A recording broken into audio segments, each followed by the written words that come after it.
profits are better than wages. Wages make you a living. Profits make you a fortune. We can teach kids profits. I teach kids enterprise, all kinds. I teach kids how to have two bicycles, one to ride and one to rent. I mean, you know, it doesn't take long to get into business if you're halfway bright. And I teach them the philosophy, the difference between communism and capitalism. All teenagers ought to appreciate the difference between communism and capitalism. For the last 75 years, communism taught capital belongs in the hands of the state, not in the hands of the people. For all these years, we've taught what? Ridiculous. Capital belongs in the hands of the people, not in the hands of the state. Communism taught, no. Individual people are too dumb and stupid to know what to do with capital. So you've got to take capital away from all the dumb, stupid people and give it to the all-wise, all-knowing state. And let the state run everything, and let the dumb, stupid people show up for their work assignment. That was communism. No wonder they devastated everything they touched. But finally the walls came tumbling down. Communism taught, all glory to the state, the individual doesn't matter. We've taught all these years what? It's the individual that matters. Let the state be the servant of the individuals, not the individuals the servant of the state. What a difference in what? Philosophy. The power that's made America great, what it is today, is money in the hands of the kids, the people. That's where it is. So, all glory to the people. Let the state be the servant. In fact, we delight in calling them what? Public servants. Kids are so excited when they finally discover how many servants they got. Somebody to what? Stay awake while you sleep. So what? So you can sleep well. The Army doesn't sleep while you sleep. The Navy doesn't sleep. The Air Force doesn't sleep. How come they stay awake all night? So you can sleep all night. So you got to pay 7 pennies.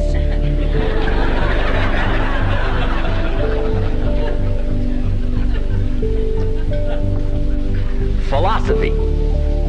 Simple, basic, easy philosophy. And I'm telling you, it's easy stuff. Can't get any easier than that. A few simple things practiced every day. You can change your health and change your life.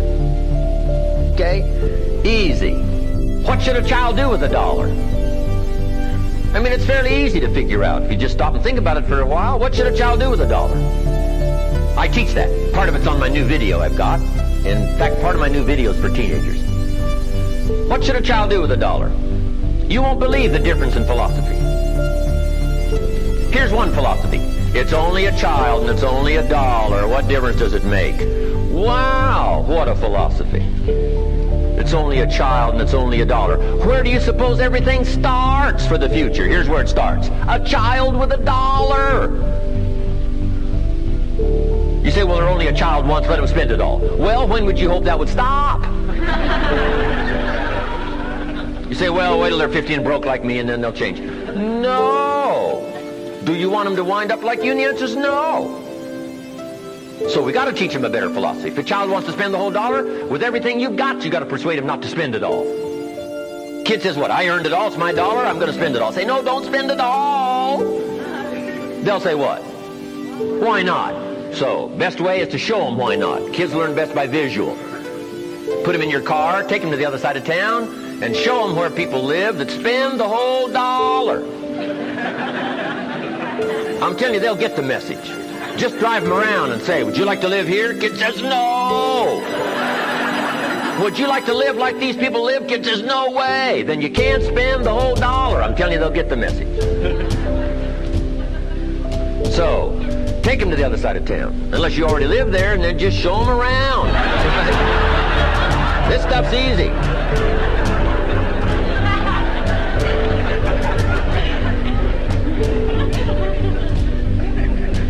Hey, it's too easy to figure out why people go broke, and it's too easy to figure out how people get rich. It's too easy. You don't need spooky voodoo. Just need truth. Just need the facts. By the way, I do believe in affirmation. I must correct that. I do believe in affirmation. Here's how. Only if you affirm the truth. Ancient phrase says what? The truth will set you free. Free to correct your old errors in philosophy. Set up some new disciplines to change your life. That's what the truth is for. So I do believe in affirming the truth, of course. If you're broke, best thing to affirm is, I am broke. You put that up on the refrigerator where you can see it every day. Where your kids can see it. Now, if you need reaffirmation, you just add this. I'm 40 and broke. If you need one more, here it is. I live in America and I'm 40 and broke. That'll be enough to change your life. All we need is some truth that says what? You've messed up. That's what my teacher said after 6 years. Mr. Rohn, let's go over a few things. Found out what? I'd messed up. He said, but I'm not going to leave you there. Let me show you how to change the next 6 years totally from the last 6, if you're interested. Some people aren't interested. They don't want to work this hard. They specialize in happy hour. Not interested in this stuff.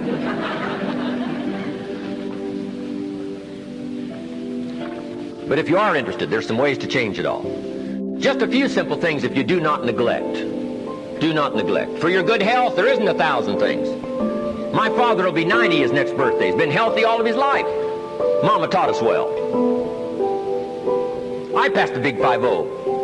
A few years back, I've never been ill. Mama taught us well. I got 2 daughters, 32 and 33, they've never been ill. 2 grandkids, all healthy. Mama taught us well. A few simple things practiced every day. I was with my father not long ago. We're getting ready about midnight to go to bed, up on the farm. My father at midnight has what he calls, before he goes to bed, he has what he calls his midnight snack. A little bite to eat before you go to bed so you don't have to go to bed hungry. He likes that. And I'm watching my father eat this midnight snack. Guess what he's having? An apple and a few graham crackers and a glass, I think, of grapefruit juice. I said, no wonder Papa's healthy. Mama taught us all that. An apple, what? Right? That's gotten to Southern California, right? An apple a day keeps the doctor away. I've got a good question for this intelligent audience. Here it is. What if that's true? You say, well, Mr. Rohn, if that's true, that would be easy to do. Then what is the problem? The problem is what? It's easy not to do. Or the guy messed up the saying. Guy says a Hershey bar a day. Say, no, you've been watching too much television. It's not Hershey bar. And if you lack refinement in your philosophy and intelligence to fall for the Hershey bar and substitute it for an apple, I'm telling you, you've got to be satisfied with your own poor health. Cardiovascular disaster, 6 years from now. I'm telling you, it's not outside. Outside is the wind that blows. Inside is your ability to set a sail if you're interested. Set such a sail that pretty soon you can care less about any wind that blows because you've got it figured out and you're on the road for ideas and information that'll change and refine your philosophy and give you the best chance to do well. That's it. The first piece of the 5 major pieces. And this stuff is easy. I'm telling you, it's easy. I got one more down here now. Here's number 3. Number 1, observe what's happening. Number 2, listen, find voices of value and spend some time. Here's number 3. Read all the books. I got no substitute for reading all the books. Mr. Schultz got me started on this discipline back when I was 25 years old. Started me on my library for success. I've now got one of the better libraries. If you were to walk in my library today, here's what you would say. This is the library of a serious student. That's what you would say. Now, when people walk in your library from now on, here's what I want them to be able to say. This is the library of a serious student. Schultz taught me to keep journals. Here's what he said. Good phrase to take home. Don't trust your memory. Bonnie talked about that this morning. Don't trust your memory. Jot it all down. I'm trying to get kids hooked like me. Be a buyer of empty books. Kids find it interesting. I'd buy an empty book with nothing in it. Especially at my station in life. What did I pay for this one? $26. Kids find that really interesting. I'd pay $26 for an empty book. Kids say, why would you do that? And I said, let me give you some key points about this little book. Richest Man in Babylon. Here they are for your notes. Number 1, it's easy to find. I'm telling you, it's easy to find. The average bookstore's got it. If they haven't got it, guess what? They can get it for you. This little book is easy to find. Here's number 2. It's easy to buy. I'm telling you, this stuff's easy. You don't need ocean waves and seagulls. This stuff's too easy.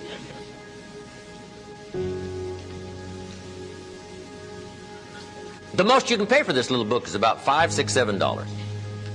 Okay? You can borrow that from your kids. $5, $6, $7. And number 3, you've already guessed what? It's easy to read. It's in story form. That's why I use it for teenagers, teaching wealth by 40, 35 if you're extra bright, much sooner if you find a unique opportunity. You can read it in 2 or 3 evenings. If you get inspired, you could read it in 1 evening. Lord, I hope some out of this audience would get inspired, read it in 1 evening, because I want to listen to the future stories. But here's number 4. This will explain all I've been trying to talk to you about up until now. Here's point number 4. It's easy not to look for this little book. Make sure you jot that down. That's this whole part of this first part of the seminar. It's easy not to look for this little book. Doesn't that explain everything? Yes. I've now lectured, and I think I've recommended this little book to all of them. Over 3 million people in the last 33 years, formally, by satellite and by every other means. And I've recommended this little book. Guess how many have actually gone and found it? Answer, very few. Here's my best guess, about 10%. You say, well, Mr. Rohn, why wouldn't the other 90% go find this little book? Answer, we don't know. What do you know? You don't know. I don't know. Nobody knows. Here's my best answer. My most profound philosophical phrase. Here it is. Some do and some don't. I mean, that's how profound this stuff is. About 10% do and about 90% couldn't be bothered. They're specializing in happy hour, but not the wisdom of the world, change their life, change their health, and change their future. But now here's my advice to you, and I came all the way from my home. Instead of spending a day with my family today, I came to spend it with you. To ask this of you. Personally, walk away from the 90%. Don't talk like they talk. Don't act like they act. Don't go where they go. Don't read what they read. Walk away from the 90% and join the 10% who go find this little book. I've recommended it to so many people over the last 33 years that have made fortunes. Fortunes, some of them staggering fortunes once they read this little book. So join the 10%. Guess how many people have a library card in America? How much is a library card in your community? Free. Here's what free is. Easy. It doesn't get any easier than free. Somebody says, well, would you bring it by? Well, no, you've at least got to go get it.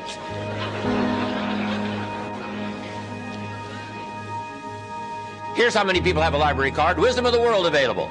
Change any part of your life you want changed. Get all the information you could possibly use for a lifetime. 3%. 97% couldn't be bothered. They don't stop in the library. They drive by. Andrew Carnegie thought they were all going to stop in. That's why he built all those libraries all across America. No, they don't stop in. They drive by. Here's what I'm asking you to do. Walk away from the 97%. Don't use their vocabulary. Don't use their excuses. Don't use their method of drift and neglect. Won't even walk around the block for their health. Won't even eat an apple a day. Won't even take the time to refine their philosophy for a better life. Walk away and join the 3%. Guess how many people can retire from the income of their own personal resources when it comes time to retire? Answer, 5%. In America, 5% of the people are independent. 95% are dependent. Take charge of your own retirement. You can multiply it at least by 5.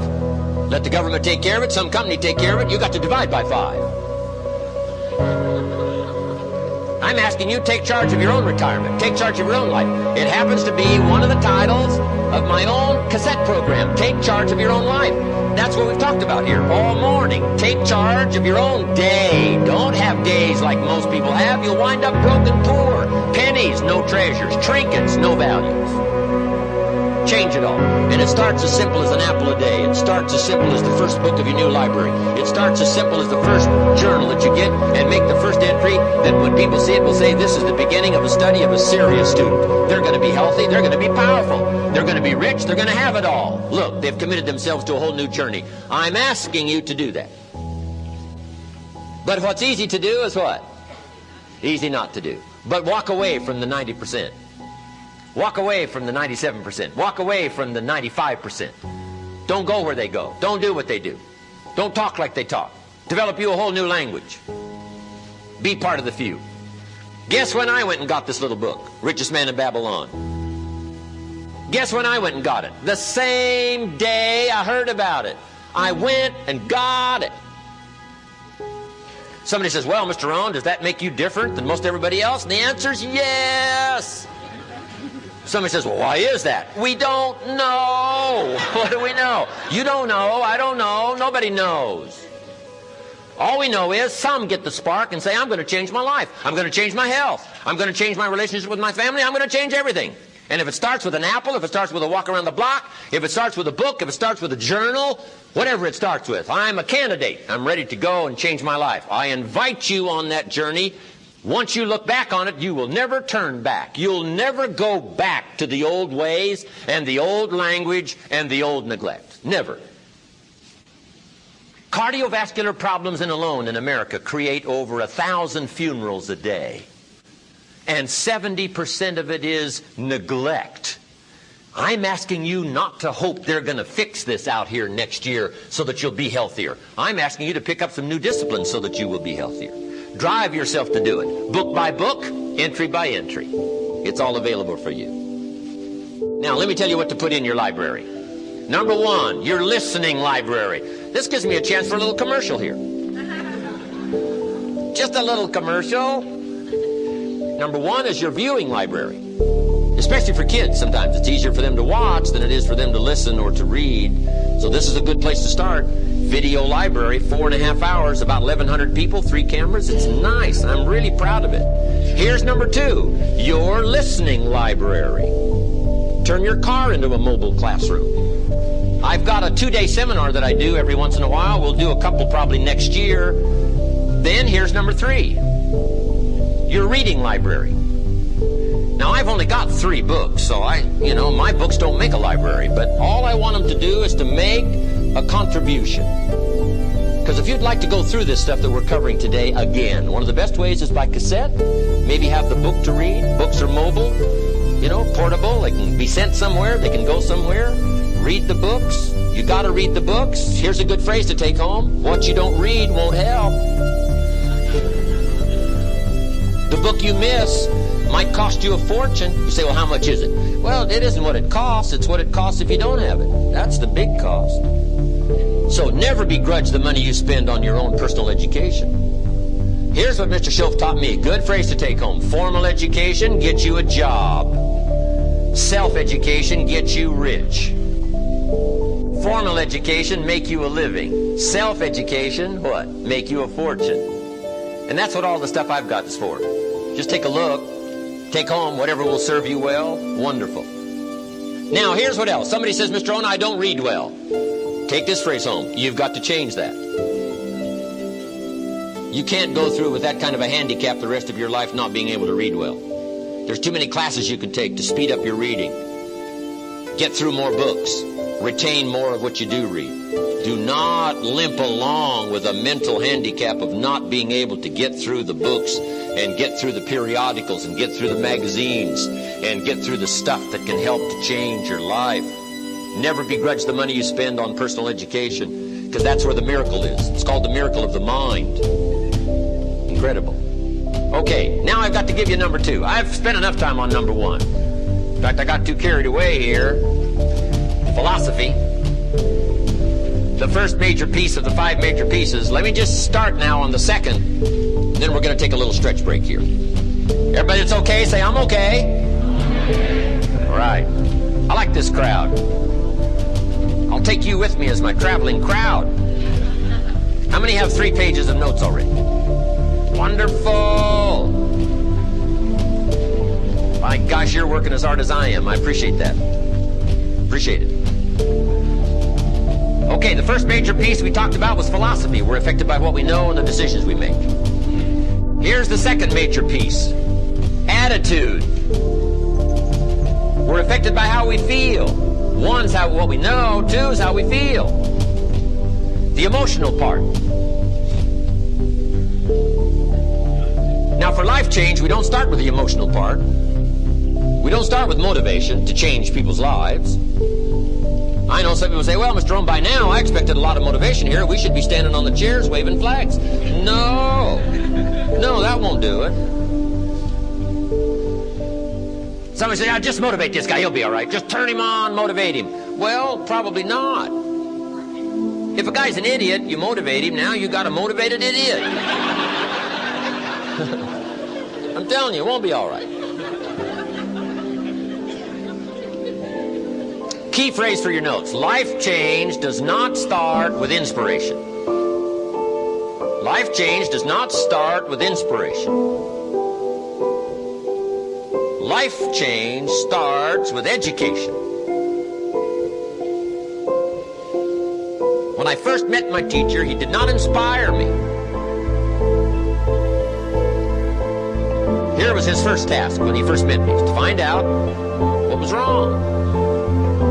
And the first part of his education was what? Simple. You have messed up. Pennies in your pocket after 6 years. Something is wrong. Now, you don't have to change countries.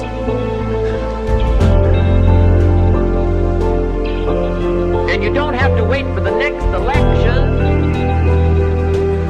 If you're willing to start doing something about it, you can change it also. The first part of his education was what? You messed up. But he didn't leave me there. He said, now, here's the second part of your education. How to change it all, if you're interested. Now, some people aren't interested, I understand that. But I would assume that most of them are not here. You shelled out your cash, time, and money to be here. I would assume you're interested. So you qualify. For those that are interested, I'm telling you, you can change the whole next 6 years of your life if you're interested. You can change your income. You can change your future. Why? Anybody that wants to can set a better sail, regardless of the wind that blows. So life change starts with education, not inspiration. But now it is important how we feel. The attitude part is important. Let me give you now the short list. Just before our stretch break, the short list on how you feel. There's a long list. In our leadership weekend, we get into it all. How you feel about the government, how you feel about taxes. She'll taught me well at age 25, taught me how to become a happy taxpayer. I used to say, I hate to pay my taxes. She'll said, well, that's one way to live. I thought, well, doesn't everybody? He said, no, few of us have moved beyond that. I used to say, I hate to pay my bills. She'll said, you hate to reduce your liabilities and increase your assets? I said, well, that's a different way of looking at it. He had me looking at things in a whole different manner. I used to say it costs too much. She'll said, no, let's face the real problem, Mr. Rohn. You can't afford it. I thought, whoa. I never looked at it like that. I always thought it was the problem. Shope said, no, Mr. Rohn, you are the problem. When I gave him that list of excuses why I hadn't done well, he looked them all over and said, Mr. Rohn, big problem with this list. You ain't on it. Come on, let's get you on the list now. Set a better sail. Don't keep wishing for a better win. Maybe the Republicans next time. Don't postpone your life like that. Get you some new books, get you some new information. Start listening to the cassettes, watching A Voice of Value, and see if you can't pick up some ideas to start to change immediately. And the next 6 years could work a miracle for you like it did for these attitudes. Okay. But attitude is important. Now here's the short list on how you feel. Number one, it's how you feel about the past. You've got to have a good, healthy attitude about the past. And here's the best advice I can give you on that. Treat the past as a school. Let it teach you. Maybe a harsh school, tough school. What else is new? We've all been through tough stuff. Some tougher than others. I haven't done that. But here's what I want you to use the past for. A schoolmaster. A schooling. Don't let the past beat you, carry it around like a burden. Don't let the past become a club, beat yourself over the head with past mistakes, past faults, past failures. You can't succeed by yourself. We all what? Need each other. Key phrase to take home. Each of us need all of us. One person doesn't make a market. One person doesn't make a country. One person doesn't make a symphony orchestra, music that will make the spirit soar. One person doesn't make a family. One person doesn't make a community. One person doesn't make an economy. give us a chance for riches and wealth for all of us. But here's what's exciting. Each of us have available, all of us, to make a contribution to each of us so that each of us can become as wealthy as we want and as healthy as we want, because we've got all these ideas that have been brought here from all the rest of the countries of the world. No country in existence for the last 6,500 years has had so many gifts brought in a 200-year period like America the last 200 years. People have come from where? All over the world. They've brought their gifts to America. The gift of language, and the gift of politics, and the gift of the Constitution, and the gift of liberty and freedom, and the gift of religious liberty, and the gift of the freedom of the press, and the gift of language, the gift of the diversity of ethnic streams have flowed into America, unprecedented in the last 6,500 years. There's been nothing like it in history. So much brought from all the other countries and deposited in one country called America. There's been nothing like it. It's called the miracle of America. The gift of medicine, the gift of inventions, the gift of uniqueness. All of the stuff that's been brought here, and what? All of the stuff that's been brought here is available to each of us. To each of us. And if you've got some warped attitude about all that, I'm telling you, you'll miss it all. You'll have to wind up with ashes. You'll have to wind up with trinkets. You'll have to wind up with pennies. What I'm asking you to do is learn to appreciate all that's been brought here and reach out and touch it. Somebody spent a lifetime from some other country writing a book, and the guy won't even pick up a free library card and go get it and check it out and let it affect his life. Gifts brought here that you ignore. Gifts brought here that you say, ho-hum, when's the next happy hour? I'm telling you, it'll leave you in the dust and the shadows. Learn to appreciate all that's been brought to us. Gifts brought to America, unprecedented. And your attitude about that goes a long way in helping to change your life and your life structure equities for the future. Now here's the last one. It's how you feel about yourself.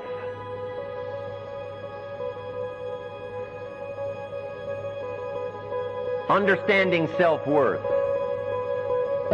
That is the real challenge. Once you begin to understand your own self-worth, I'm telling you, your life will begin to soar. You can walk out of the darkness into the light. You can walk out of heartbreak into confidence. Understanding your own self-worth. Here's a good phrase to take home. Each of us must understand how valuable all of us are. But here's the second part. All of us must understand how valuable each of us are. Is your contribution valuable to the whole? I'm telling you, without you, the whole is incomplete. I'm telling you, it takes each of us to make all of us. Each of us with a contribution. Think how powerful we can be if each of us make a better contribution. In fact, John Kennedy said it best. Surely it's the cry of the new Democratic Party. John Kennedy's ancient words. And he said what? Ask for everything and see what you wind up with. No.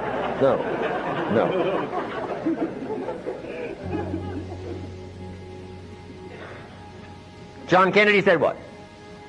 Ask not what your country can do for you, but ask what?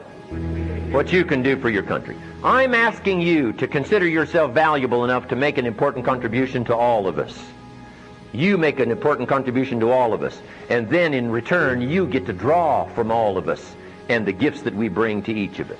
That is the power. And if you walk away from here today with that new refined attitude, I'm telling you, you can have whatever you want. You can have the health you want, you can have the income you want, you can have the future you want. Your relationship with your family will start to improve immediately. All you got to do is take it serious and do not neglect. Like an apple a day, do not neglect. Like a new book of your new library, do not neglect. An entry in your journal, do not neglect. Don't get lazy in learning. Learning is the beginning of wealth. Learning is the beginning of health. Learning is the beginning of ecstasy and joy and pleasure and lifestyle and all the treasures that are available for the human family. I'm asking you, start a whole new process today. You'll be happy that you did. Your life will change dramatically. And then what I want back, just as a favor from you to me, let me know about it. I like to get the letters. You cannot believe the letters I've gotten in my files from teenagers and business executives now all over the world. Some of them have to be translated from other languages where I go do seminars like this today. I want that to be part of your story, your experience. That's why I came by to make this kind of investment. I don't need to work this hard, except for that. I could be riding my motorcycle on the Jeep trails today. Right? I don't need to work this hard, but I do need the experience because I want the return. I want this to affect your bank account today. I'm asking you not just to take notes. If you'll go home and work on this stuff, I'm telling you it'll change your life and your future, and that's why I'm here. I want it to happen for you like it happened for me. All right, let's just finish up number 2 on attitude. What shapes our attitude? Let's cover those notes. What shapes our attitude? Okay, we covered, right, how you feel about the past, the future, how you feel about everybody, and how you feel about yourself. But here's what shapes our attitude. Number 1, education. Emotions must go to school to learn their value and how to work for you instead of against you in the marketplace, at home, social, community, whatever. Because emotions for the future will either embarrass you or support you. And a great deal of it depends on how well educated your emotions are. It's okay to throw yourself on the floor and kick and scream when you're 3, but not 33. Right? At 33, we expect you to have your emotions so well educated that now they serve you instead of embarrass you. Okay. So, key to work on. Emotions must be educated. Now here's number 2. Attitude is greatly shaped by influence and association.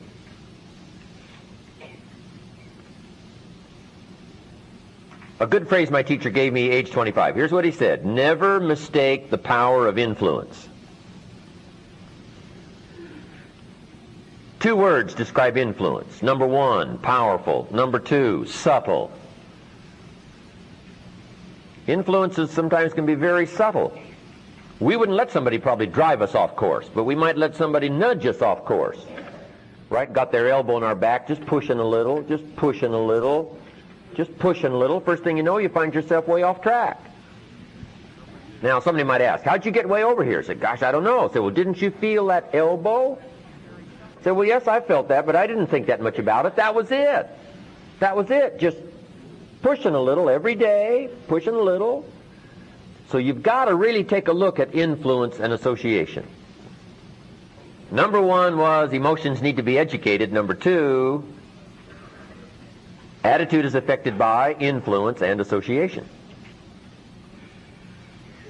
For people seriously interested in leadership, and parenting being one of the greatest challenges of leadership, we ask these 3 important questions. And I think this is good for serious people interested in influence, leadership, management, parenting. We go through these 3 questions. Let me give you those 3. 3 important questions on association. Here's number 1. Who am I around? Every once in a while you got to sit down and just make a list. Here's the people I'm around, a fair share of the time. Who am I around? Question number 2. What are they doing to me? That's a valid question. Where have they got me going? The people I'm around. What have they got me saying? How have they got me talking? What vocabulary have they got me using? What have they got me reading? Where have they got me going?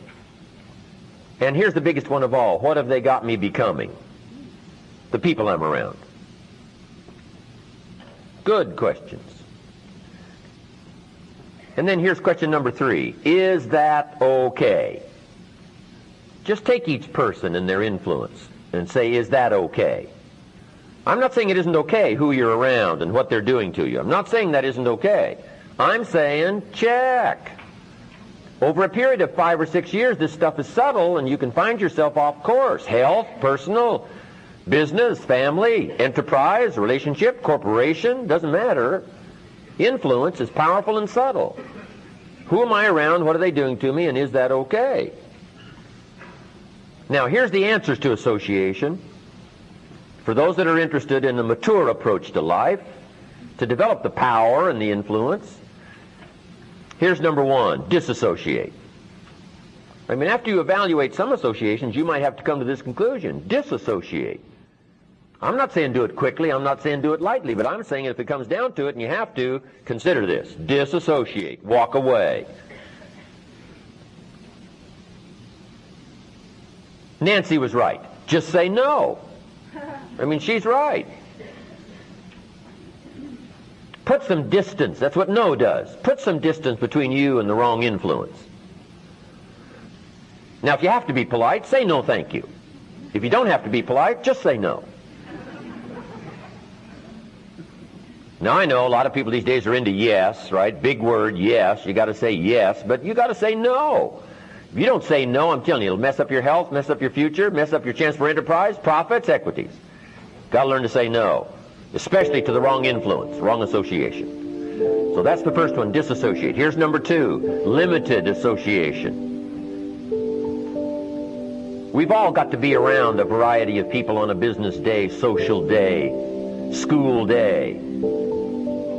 We all have to. But here's the clue. Some people you can be around a few minutes, but not a few hours. Okay? Some people you can be around a few hours, but not a few days. So, you refine a study of your own association and influence and ask yourself, how much time would be beneficial and after that would not? Limited association. Here's number 3, expanded association. Find people of value and see if you can spend more time. Part of it might be seminars like this, or attend church more often, whatever. Get around people that have got something of value to share with you and see if you can get more time, and let the better influence help shape your attitude and your future. Some influence has to come maybe by book, by cassettes. That's why we put this stuff on cassettes and books and videos, to let the association and the influence carry on after the live seminar has long since finished, so that the work may not be finished and it can go on by other means. People have long since been deceased. If they left a book, if they left a cassette, if they left some writings, if they left something behind that you could read or study or look at, how valuable that would be. Okay, that kind of influence. Okay, that's what shapes our attitude. So now we've covered the first 2 pieces of the 5 major pieces. Number 1 was philosophy. We're affected by what we know. Number 2 was attitude. We're affected by how we feel. Here's number 3. Everybody that's ready for number 3, say, I'm ready. All right. Number 3 is activity. We're affected by what we do. 1 is what we know. 2 is how we feel. 3 is what we do. Activity. This activity now is the work part. This is the labor part. In a unique experience, we refer to it as labor pains. I'm short on personal experience here, but the mothers in the room would tell us what? That's a unique experience. Now, why would a potential mother be willing to put herself through what she knows is ultimately going to be a rather painful experience? Why would she be willing to go through that? Simple answer. It's finally the only way to create new life. And above all notes you make today, make that one. New life only comes from labor. Labor. This is the miracle part. Labor produces life.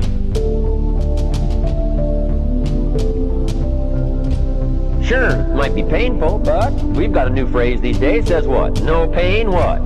No gain. The gain is the commodity, the new life, the new value, the new treasure, the new strength, the new muscle, the new whatever, the new bank account. But I'm telling you, it will not happen unless you put your better philosophy and your attitude into an activity program, a labor program, a work program. Without this, you've got no new miracle for your life. Key to my whole lecture for the day. This is it. This is the miracle piece. In fact, in the Bible, now I'm an amateur on the Bible, but in the Bible there's a book called the Book of the Activities. It's an extraordinary book. In fact, on everybody's best list, no matter what scholar puts a list together of the best writings ever written, this book always appears. Whether they're a believer in Christianity or not, every scholar puts this book on their list of the best writings ever written in the last 6,500 years. Interestingly enough, Old Testament always appears on everybody's list, no matter who puts it together. New Testament always appears. And this book out of New Testament always appears on everybody's list of the best writings ever written. And the reason is because it's one of the most extraordinary pieces of writing that's ever been written in 6,000 years. The book of the activities is a chronological, detailed description of the labor and the activities of the early Christians and the early Christian leaders in great detail. And when you finish reading this extraordinary book, here's what you will say. No wonder. That's what you will say when you finish this book. You will say, no wonder Christianity has lasted for 2,000 years and has become such a powerful influence in the world. Now, whether you're a believer or non-believer, we're just dealing with facts here. When you finish the book, you'll have the secret to the answer. No wonder it's so powerful, so influential, has lasted for 2,000 years. No wonder, look what they did. Now, you've got to jot that word down. Look what they did. That's the secret to the miracle process. Now, someone might argue with me and say, no, Mr. Rohn, the secret to the miracle process of Christianity was, look what they said. Well, I know what they said was important. That was the philosophy. What they said was the philosophy. But the philosophy would not have worked the miracle that it would have lasted 2,000 years. So let me give it to you in a little philosophical phrase. Here it is. Wisdom. Wisdom uninvested in labor is wasted and works no miracle. Someone else may say, no, Mr. Rohn, the miracle of Christianity was look how strong they felt. Look at the faith they had. Look at the courage they had. Strong feelings, emotion, power. I know that. But let me give you another phrase. Here it is. Faith uninvested in labor is wasted. There is no miracle without the labor part. That's why some people trying to become successful with, subliminal affirmations, it's too silly. Even multi-track. Bombard, pre-conscious, subconscious. I'm telling you, that's not where it's at. I got a good phrase for you to take home. Affirmation without discipline is the beginning of delusion.